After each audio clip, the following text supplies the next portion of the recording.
Hi there, and welcome to 272analytics.com's tutorial on hurdle regression in Stata, also known as Krag hurdle regression, after the scholar who invented or first proposed this model in 1971. So in order to do the hurdle regression, I'm just going to follow the Stata documentation and walk you through what they've done. The first thing we're going to do is load the data set called fitness. That is one of the pre-existing data sets in Stata. And it's this data set is about, I guess, predictors of hours of exercise that take place, I believe, during a week. And hours of exercise is going to be basically our dependent variable in this model. So the first thing that we want to do, I think, is look at a histogram of it, because that histogram is closely related to why we would want to use hurdle regression in the first place. So here's the histogram of hours exercised daily. And we see that there's a huge spike of people who don't exercise at all. So by the way, I was wrong about the data. It's not weekly, it's daily. So a fair amount of folks get no exercise whatsoever. And then there's another, sort of a long tail distribution over here of people who do get to exercise. And what gets done in hurdle regression, and I'm just going to paste in the code and kind of talk you through it. There's a couple of things that are different here, not just theoretically but practically from linear regression. And I will refer you to Krag and also to Stata documentation's discussion of the theoretical reasons that we might want to choose a hurdle regression over, an ordinary least squares regression or some other form of truncation. Let me just talk you through what this is and, in practical terms, why you might need it. The first thing I want to highlight in the code here, after the command select, commute, work hours, and age. These are what are called the hurdle variables.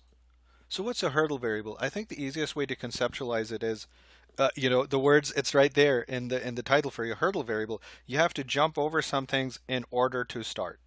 Okay? So let's bring that concept to exercise. In order to start exercising, you need to get over some things first, right? Maybe some challenges, some hurdles, as it were. Maybe it's commute time, maybe it's work hours, maybe it's your age. Maybe these are the things that prevent you from starting to exercise. Now, those are the hurdle variables. If we come over here, this is the aspect of the command, by the way, a C hurdle linear, because this is a linear model, since hours here is continuous. These are all the variables that we are interested in modeling their effect on hours of exercise after this hurdling takes place. So say that an individual, that we've accounted for their commute time, their work hours, and their age all as predictors of having begun to exercise. In other words, having a non-zero value for daily exercise.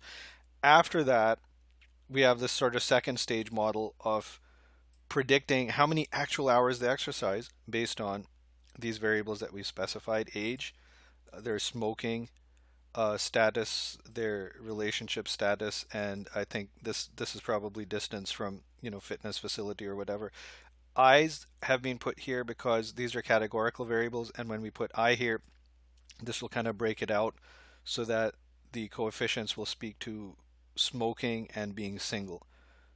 Here we have LL, which is lower level, and we're just going to specify 0 for the, and please note this is not 11, by the way, this is LL, I'm repeating myself. The 0 here is our truncation. We're basically saying that we can't get any lower than 0 hours of exercise, right? We cannot get negative hours of exercise. So we go ahead and we specify that here right at the end of all the code. And by the way, you can go and, you can get this code a couple places. You can get it in the Stata documentation, or you can also just copy it, watching your YouTube screen, or maybe get it from 272analytics.com.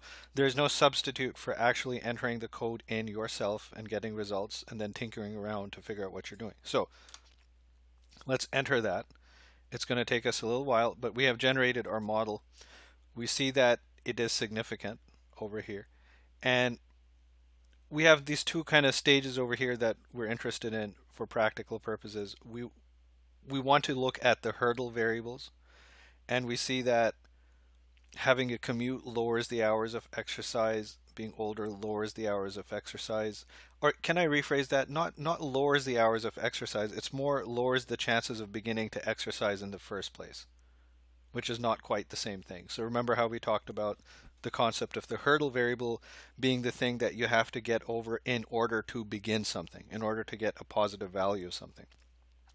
So a rephrased, more accurate way of talking about these variables here is that commuting, having a longer commute, and an older age uh, lowers the chances, as it were, that you would exercise at all.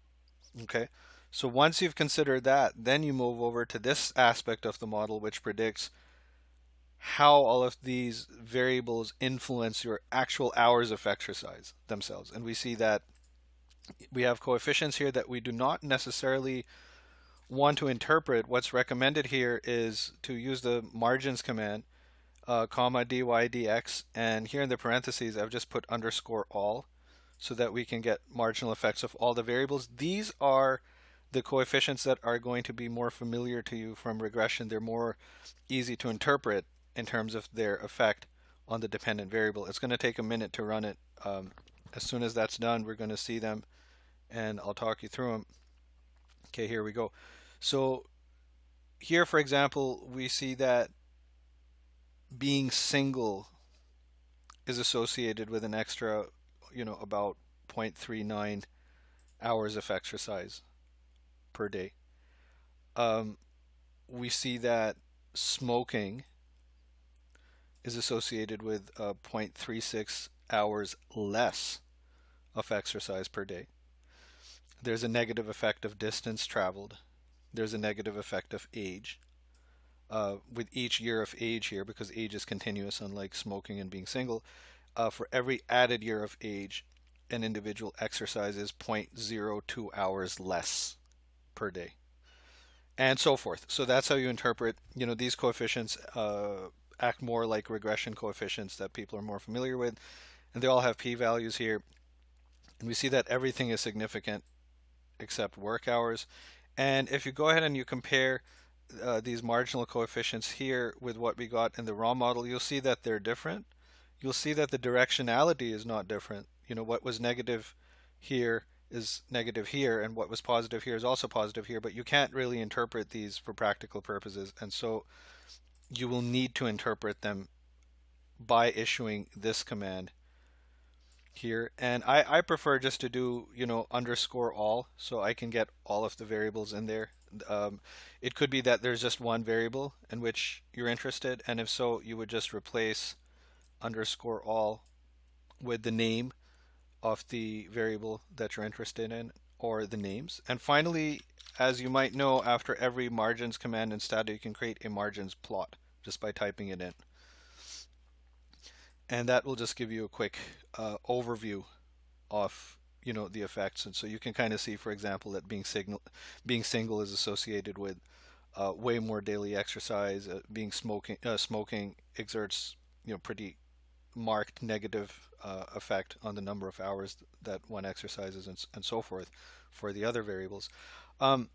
Anyway, I hope that you would keep hurdle regression in mind. It might not come up very frequently, but in those cases in which the histogram looks like the hours of exercise histogram that I showed you, where you have a huge bunch of zero values and then a kind of long tail of positive values, and second, if there's nothing lower than the zero value, those are classic conditions in which hurdle regression is recommended.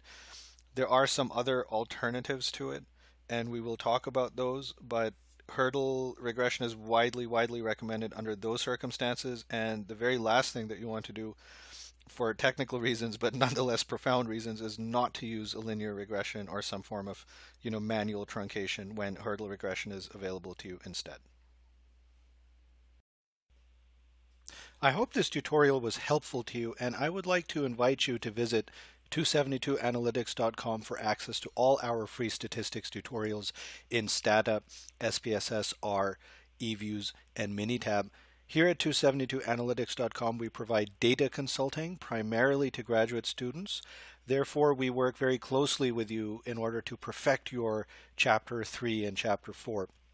That means helping you design surveys, getting your data input, assisting you with fashioning appropriate research questions and hypotheses, getting your data, extracting them, transforming them, cleaning them, putting them through analysis, interpreting them, explaining them to you, so that at the end of the day, you know exactly what story your data tell, why they matter, what they mean, in a manner that lets you write a perfect chapter 4, following a perfect chapter 3, and lets you defend your dissertation or thesis with complete confidence.